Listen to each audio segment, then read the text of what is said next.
So the Pascal's triangle and the binomial theorem are two very different things, yet they are connected somehow. So the Pascal's triangle is a triangle formed by numbers where you get the next row of numbers by adding the previous two. So here I add 0 and 1, I get 1. And if I continue, this would be 4, this would be 6, this would be 4, this would be 1. So I get another sequence, and of course this goes on and on. This is the Pascal's triangle. If we look at the binomial theorem is something that we usually use to expand brackets. So if you have something like a plus b to the power n, then it would be the sum from 0 to n as ncr, a to the n minus r, and b to the r. So to give you an example, let's say I have something like a plus b cube, then this would be equal to 3 choose 2 a cube plus 3 choose 1 a square b plus 3 choose 2 a b square plus 3 choose 3 b cube. Of course, I will get to what choose really means. I will get to what NCR really is, but for the time being, let's just take this example. So this turns out to be a cube plus 3a square b plus 3ab square plus b cube. What I'm saying is that a plus b whole cube is equal to this thing. Now, if you look at the coefficients, that is 1 over here, 3 over here, 3 over here, 1 over here, one thing you would realize is that this sequence of numbers, that is the binomial coefficients for the power 3, matches exactly with this sequence of numbers, which is the third row of the Pascal's triangle. And generally, you would notice that for any n, the binomial coefficients, the sequence of binomial coefficients, matches exactly the same with the nth row of the Pascal's triangle. And these things, they seem very different because here you're sort of bunching, you're adding a bunch of stuff, but over here it's more like you're multiplying. So a plus b cube is a plus b into a plus b into a plus b. Not really obvious how they would be connected. So in order to see the connection between the Pascal's triangle and binomial theorem, what we are going to do is, first we are going to connect the Pascal's triangle to NCR first. So we'll see its relation with NCR. And once we have established this relation, it would be pretty easy to connect it to the binomial theorem, to the coefficients of the binomial theorem. Now, let's start off with what NCR or nChoose really is, and the notation NCR, this notation is same as this notation. Now, imagine that there's this box. We'll draw a better box. Let's say there is this box, and on it are a couple of, let's say, balls, a green ball, a purple ball, a yellow ball, a blue ball, right? So there are 4 balls. And then I ask you that put your hand in there and give out 2 boxes. So you have 4 balls. You need to choose 2 balls. And now I'm asking the question, how many different combination of 2 balls can there be? Well, one combination is that you get a yellow and a blue, or you get a yellow and a purple, or a yellow and a green, or you get a purple and a blue. So purple and a blue, purple and a green, or blue and a green, right? So I'm not really looking at the order at which the ball is chosen, as in whether I chose yellow first or blue first doesn't matter. What matters is that the end result, what I'm left with. So we can see that there are 6 combinations. There are 6 combinations if you try to choose 2 objects from 4. So in other words, what I'm saying is that 4 choose 2 is equal to 6. There will be 6 different groups of 2 such that you had to choose from 4 objects. Now, oh, and by the way, for anyone who might want to know, the formula for NCR is n factorial over n minus r factorial into r factorial. Now, one property of nChoose r that we can look at that would be crucially important for building a relation to the Pascal's triangle is the following.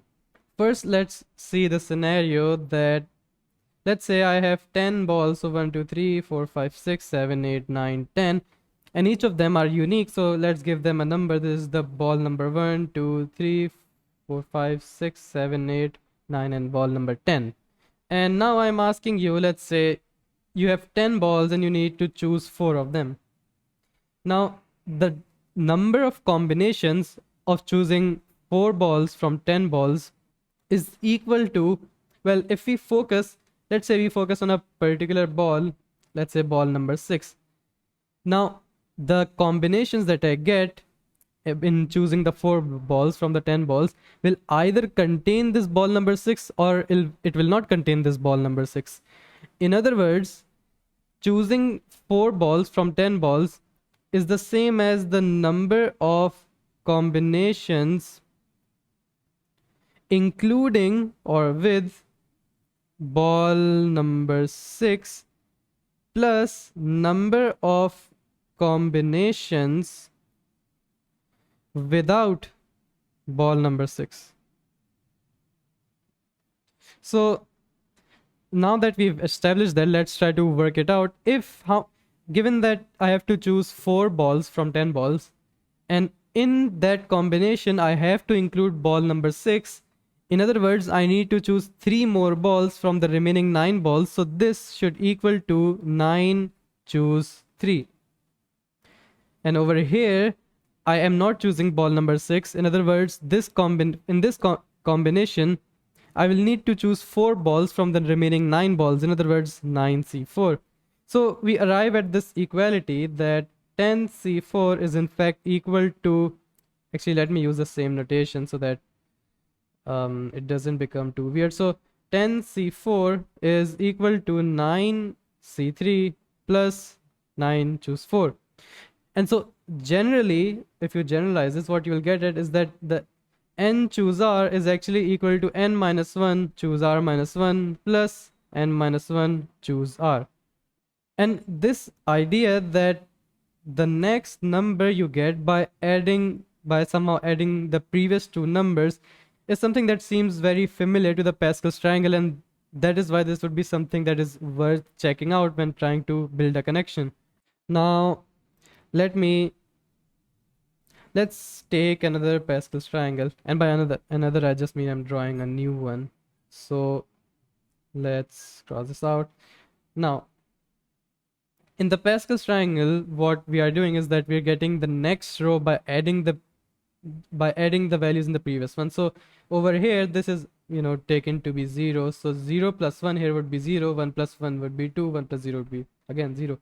So if we continue on, we get 1 3 3 1 and 1 4 6 4 1 1 1 5 10 10 5 1, and you can go on.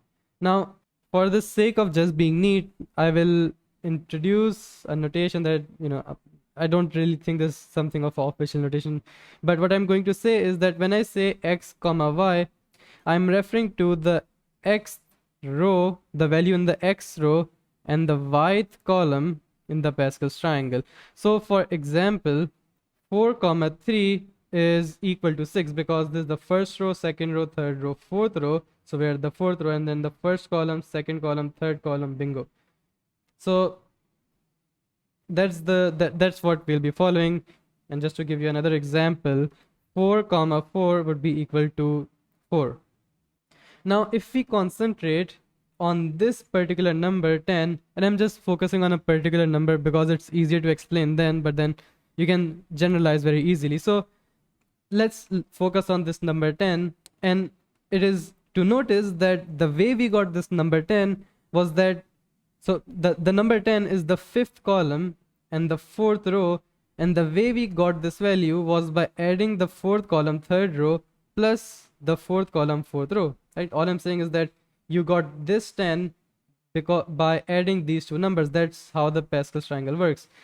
But actually this is exactly why it matches up with n choose r, because notice how if I use the NCR notation, 5c4 is actually equal to 4c3 plus 4c4. So given that the starting values do coincide with their respective NCRs, we can eventually end up with the conclusion that the value NCR is equivalent to the nth row and the rth column. So for example, here 4c3 is actually equal to the fourth column in the third row. So the fourth column would be 1, 2, 3, 4, this one. The third row would be 1, 2, 3, this, which is 6. So this was to pretty much to give you an idea of how this relation is really working, but I think I should really give a more generalized and formal proof of this. So first I will assume that for some x and y, x comma y and x comma y plus 1 correspond to x choose y and x choose y plus 1 respectively, right? So for the time being I am assuming that this sort of thing is true, but if this sort of thing is true, then we can be sure that the next value is also true, and here's why. We saw that in the Pascal's triangle, so this equality is coming from the Pascal's triangle. The way it works is that if we have some xy and then we have some xy plus 1, and if we're adding them together, then according to the Pascal's triangle, this should equal x plus 1 comma y plus 1, right? If you add these two values, then it has to be equal to this value. Now in according to combinations, then x choose y plus x choose y plus 1, as we saw, is equal to x plus 1 choose, so x plus 1 choose y plus 1. Now you can notice that we assumed these two things to correspond, but we arrived at the conclusion that if these two do correspond, then all the rest of the numbers will actually correspond because of this property. Now we only have to make sure that the starting values do correspond, and we can actually see that they do, because 1 choose 0 is equal to 1, so this corresponds, and 1 choose 1 also equals 1. So since these two this starting row is true, and since that adding property carries on forward, we can conclude that the NCR thing will match up for all the rest values. So up to this point we have proven that NCR corresponds to the nth row, to the value in the nth row and yth column of the Pascal's triangle. And from here on, it's actually pretty easy to see why it was connected to binomial theorem that way. So in the binomial theorem, let's say we take something like a plus b to the power 4. Then we saw that the theorem says that this is 4 choose 0, a to the power 4 plus 4 choose 1, a3 b1 plus 4 choose 2, a2 b2, and the pattern continues that you get a3 b1 and finally 4 choose 4 b to the 4. This should be a to the 1 and b to the 3. Now what we were concerned with, actually we were concerned with only these coefficients, right? So when we are raising to the power n, then the coefficients follow the pattern that they start from 4c0, then 4c1, then 2, and then 3, and then 4. Now according to what we have seen so far now, all these values will actually correspond to the fourth row of the Pascal's triangle, because the fourth row will be first 4c0, and then you would have 4c1, and you would have 4c2, 4c3, 4c4, and this would continue. So because these numbers in the sequence, they start from 0 and then you keep on adding 1, while this 4 remains the same, it corresponds to telling you that you're staying on the fourth row and you start from the 0th column, and then you add 1 to the column number. So in other words, at each step you are going one place to the right. So in general, if I have any a plus b to the power n, then the binomial coefficients will be nc0, nc1, and so on until you reach ncn.